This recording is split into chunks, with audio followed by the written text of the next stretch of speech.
Hello दोस्तों, स्वागत है आप सभी का एक बार फिर से मेरे YouTube चैनल लक्ष्य बोध के गुरुजी पर। और आज की इस वीडियो में हम डिस्कस करने वाले हैं मानव नेत्र तथा रंग बिरंगा संसार के मोस्ट इंपॉर्टेंट टॉपिक के बारे में। जैसा कि आप जानते हैं कि इसके कुछ मोस्ट इंपॉर्टेंट जो क्वेश्चन थे उनको हमने पिछली कक्षाओं में डिस्कस कर लिया है। तो आज की इस वीडियो में हम एक और नए टॉपिक के बारे में जानने वाले हैं जो कि बोर्ड एग्जाम में कभी कभार पूछ भी लिया जाता है। तो आपको ऐसे प्रश्नों पर ध्यान देना है जिनकी चांस न रहे तो भी आपको उनका ध्यान देना होगा, क्योंकि अगर आपका लक नहीं साथ दिया तो वे प्रश्न पूछे जा सकते हैं और आपके नंबर भी कट सकते हैं। इसलिए आपको हर एक छोटी छोटी पॉइंट्स पर ध्यान देना होगा अगर आपको टॉपर बनना है। तो चलिए आज की क्लास को शुरू करते हैं बिना किसी देर किए। लेकिन उससे पहले अगर आप हमारे इस चैनल पर नए हैं तो वीडियो को लाइक कर दीजिएगा और चैनल को सब्सक्राइब करना मत भूलिएगा। चलिए बिना किसी देर के वीडियो की शुरुआत करते हैं। सबसे पहले मैं आपको बता देता हूँ कि आज की क्लास में कौन कौन से टॉपिक को डिस्कस किया जाएगा। पहला जो टॉपिक है वह है निकट बिंदु।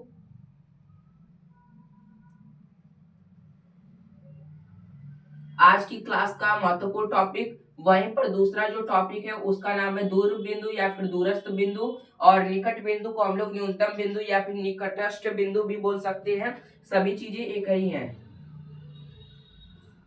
दूर बिंदु। और तीसरी टॉपिक है समंजन क्षमता।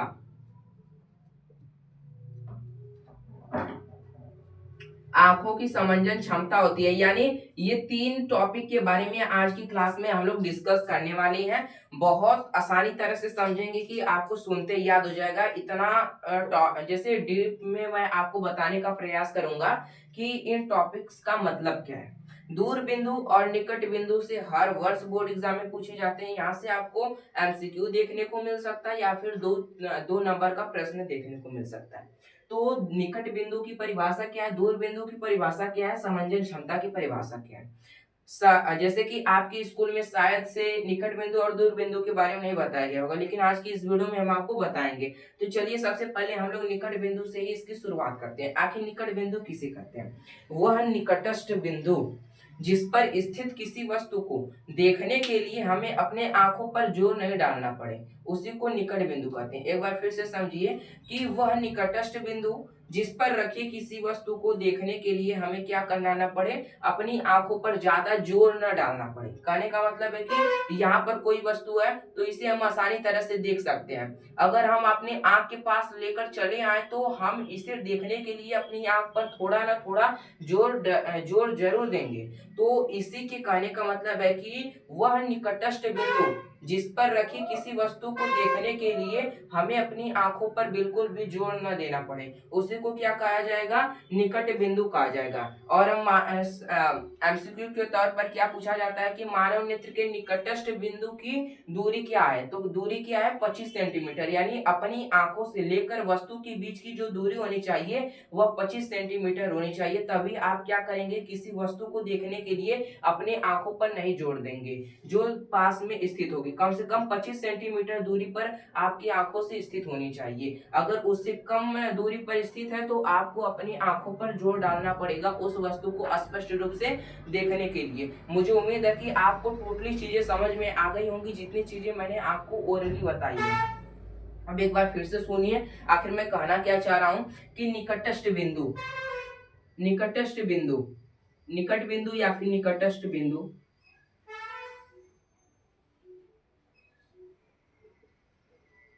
दोनों बात एक ही है। यानी वह निकटस्थ बिंदु जिस पर रखी किसी वस्तु को, मान लीजिए कि 25 सेंटीमीटर की दूरी पर स्थित, यहाँ पर कोई बालक, मैं आपको उदाहरण के माध्यम से समझाने का प्रयास करता हूं। यहाँ पर कोई बालक है।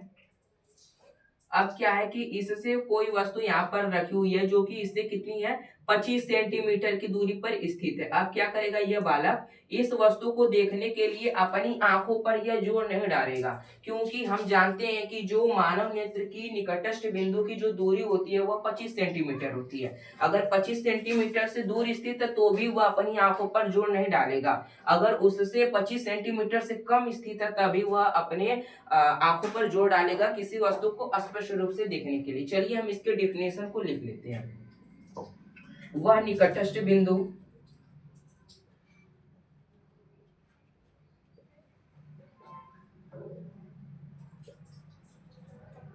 जिस पर रखी किसी वस्तु को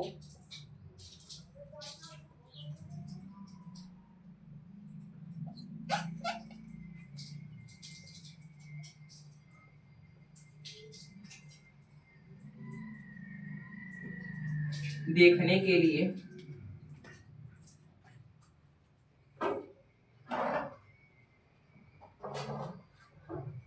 अपने आंखों पर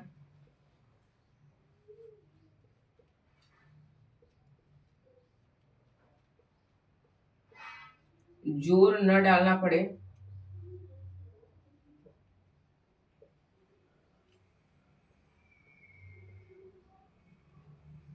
उसे निकटस्थ बिंदु कहते हैं।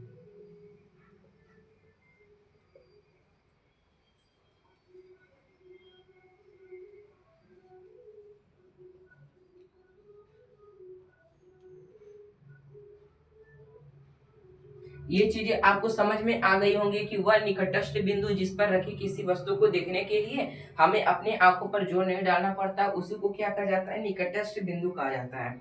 अब मानव नेत्र के निकट निकट बिंदु की दूरी जो होती है वो 25 सेंटीमीटर होती है। यहाँ से आपके बोर्ड एग्जाम में प्रश्न देखने को मिलेगा एमसीक्यू के तौर पर। एमसीक्यू के तौर पर यहाँ देखने को मिलेगा, पॉइंट मैं आपको बता रहा हूँ, मानव नेत्र के निकटस्थ बिंदु की दूरी के निकट बिंदु की दूरी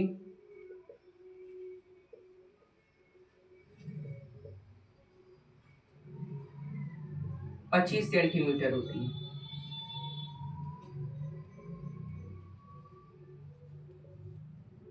कितनी होती है, 25 सेंटीमीटर होती है। अब अगले टॉपिक का नाम है दूर बिंदु या फिर दूरस्थ बिंदु।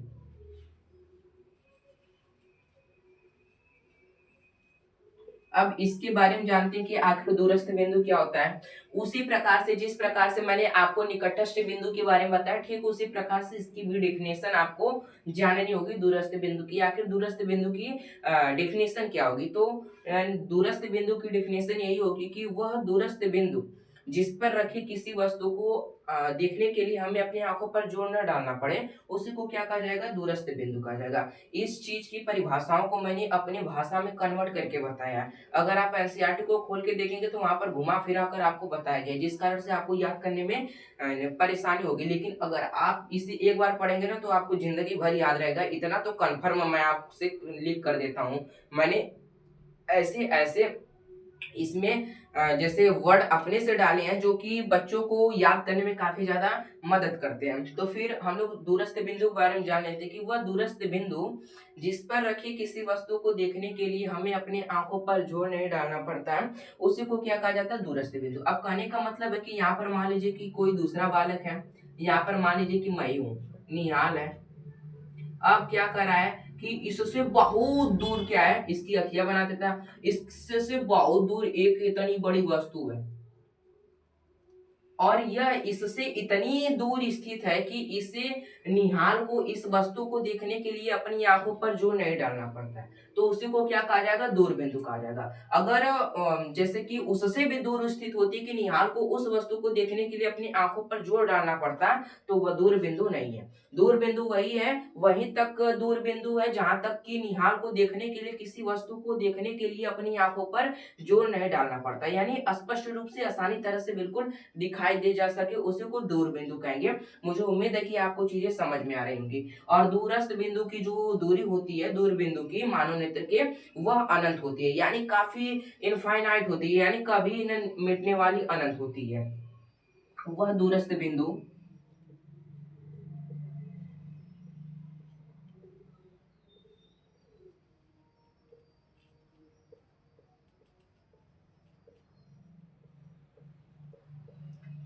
जिस पर रखी किसी वस्तु को देखने के लिए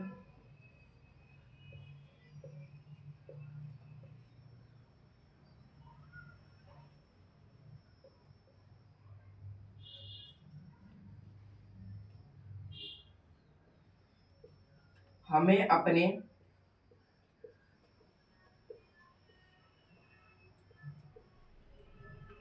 नेत्र पर जोर नहीं देना पड़ता है,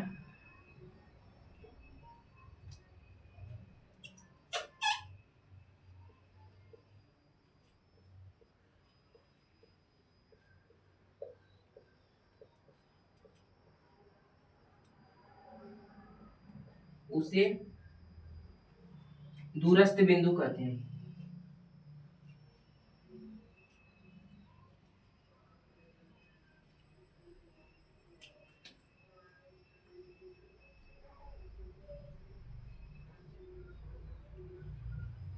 यहाँ तक चीजें आपको टोटली समझ में आ चुकी होंगी। यहाँ तक मैंने आपको बताया। यहाँ पर एक और नोट के बारे में मैं आपको बता देता हूँ। आखिर वह नोट क्या है। नोट का मतलब है पॉइंट है। यहाँ से आपको बोर्ड एग्जाम में देखने को मिल सकते हैं, यहाँ से भी देखने को मिल सकता है। मानव नेत्र के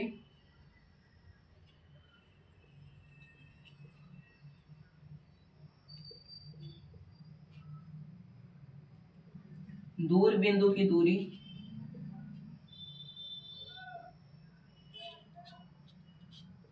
अनंत होती है।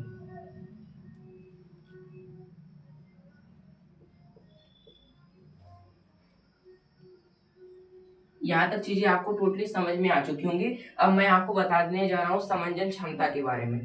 आंखों की अभिनेत्र लेंस की एक ऐसी क्षमता होती है, आंखों की जो समंजन क्षमता होती है ना, यह मानव नेत्र की आंखों की एक ऐसी क्षमता होती है जिसके कारण क्या होता है कि मानव अपने अभिनेत्र लेंस की फोकस दूरी को समायोजित कर लेता है। कहने का मतलब है कि यह एक प्रकार की ऐसी क्षमता है जिसके कारण क्या होता है ना कि मानव अपनी आंखों को घुमाकर अपने आसपास की चारों वस्तुओं को देख पाता है। और मानव नेत्र की इसी क्षमता को हम लोग क्या कहते हैं, समंजन क्षमता कहते हैं। यह किस कारण से हो पाता है, पश्चमावी मांसपेशियों के द्वारा ही हो पाता है। ये चीजें आपको समझ में आ चुकी है। एक बार फिर से समझिए कि आखिर मैं क्या कह रहा हूँ कि मानो जो मैं आपको भोजपुरी भाषा में समझा रहा हूँ, मैं आपको समझा रहा हूँ ना कि रटा रहा हूँ। अगर आप समझ गए तो चीजों को अपने शब्दों में कन्वर्ट करके लिख सकते हैं, आपको एक भी नंबर नहीं काटा जाएगा बोर्ड एग्जाम में। क्योंकि मैंने जो बोर्ड एग्जाम में टोटली चीजें अपने से बनाकर लिखी थी, मैंने स्कूल के द्वारा नोट बताया गया एक भी पॉइंट उसमें ऐड नहीं किया था।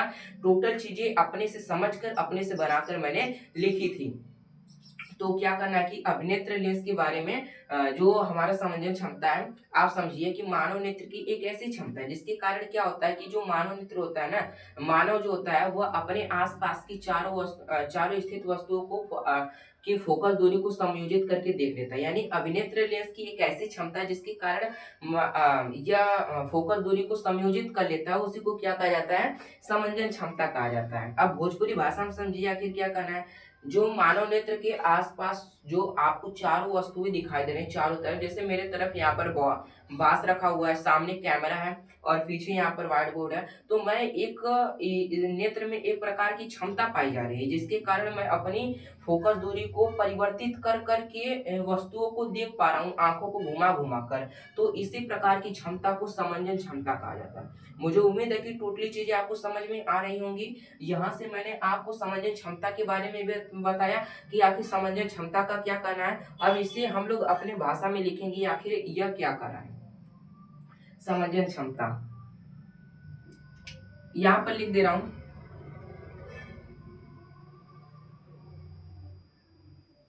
समंजन क्षमता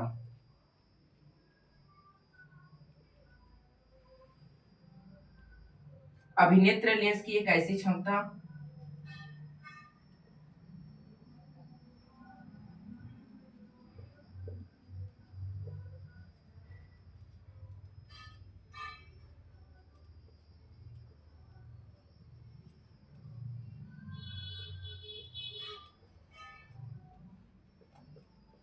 जिसके कारण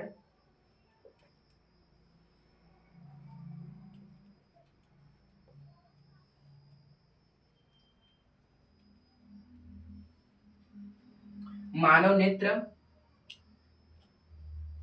अपनी फोकस दूरी को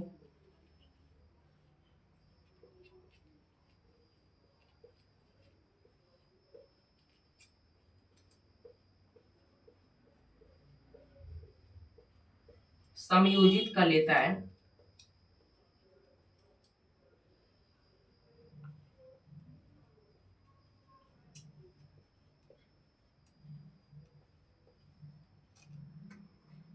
आंखों की समंजन क्षमता कहलाती है।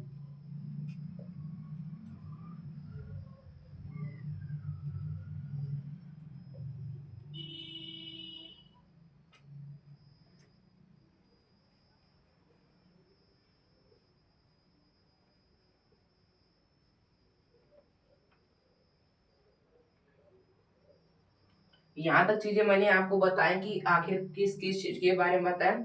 निकटस्थ बिंदु, दूर बिंदु, समंजन क्षमता के बारे में बताया। आप देख रहे होंगे कि मैं कितना स्ट्रगल कर रहा हूँ। इस रूम में पंखा भी नहीं है और इतनी गर्मी हो रही है, मैं भीग चुका हूँ पूरा पसीने से। तो आप लोगों से हाथ जोड़ के विनती करता हूँ, आपके हाथ पैर मैं पकड़ लेता हूँ, केवल इस बालक को अपना कुछ भी मानकर सपोर्ट कर दीजिए, मुझे भी थोड़ा सा आगे बढ़ा दीजिए। इसके बाद देखिए मैं क्या तहलका मचाता हूँ पूरे एकदम जुनून के साथ। तो पहले आपको बता देता हूँ कि निकटस्थ बिंदु क्या होगा। निकट बिंदु एक ऐसा बिंदु है जिस पर रखी किसी वस्तु को देखने के लिए मानव नेत्र को अपनी आंखों पर जोर नहीं देना पड़ता है, और मानव नेत्र के निकट बिंदु की दूरी 25 सेंटीमीटर होती है। वहीं दूर बिंदु एक ऐसा बिंदु होता है जिस पर रखी किसी वस्तु को देखने के लिए मानव नेत्र को मनुष्य को अपनी आंखों पर जोर नहीं देना पड़ता है। दूर बिंदु की जो मानव नेत्र की दूर बिंदु वो अनंत होती है। अब अगला टॉपिक है समंजन क्षमता के बारे में, कि आंखों की एक ऐसी क्षमता या फिर अभिनेत्र लेंस की एक ऐसी क्षमता होती है जिसके कारण मानव अपने नेत्र की फोकल दूरी को क्या कर लेता है, समयोजित। समयोजित करने का मतलब है कि अपनी फोकल दूरी में परिवर्तन कर कर वस्तुओं को आसानी तरह से देख पाता है। उसी को क्या कहा जाता है, आंखों की समंजन क्षमता कहा जाता है। यानी इन तीन टॉपिक से जो जो प्रश्न बनने वाले थे बोर्ड एग्जाम में, इन तीनों के बारे में मैंने आपको बता दिया है, पॉइंट टू पॉइंट के बारे में बताया है, आपको परिभाषा सहित बताया है कि किस तरह से पूछेगा को तो किस तरह से लिखना है। अगर आपको ये वीडियो थोड़ी भी पसंद आई हो तो वीडियो को लाइक कर दीजिएगा और चैनल को सब्सक्राइब करना मत भूलिएगा। मिलते हैं किसी अगली वीडियो नए टॉपिक के साथ, तब तक के लिए जय हिंद जय भारत।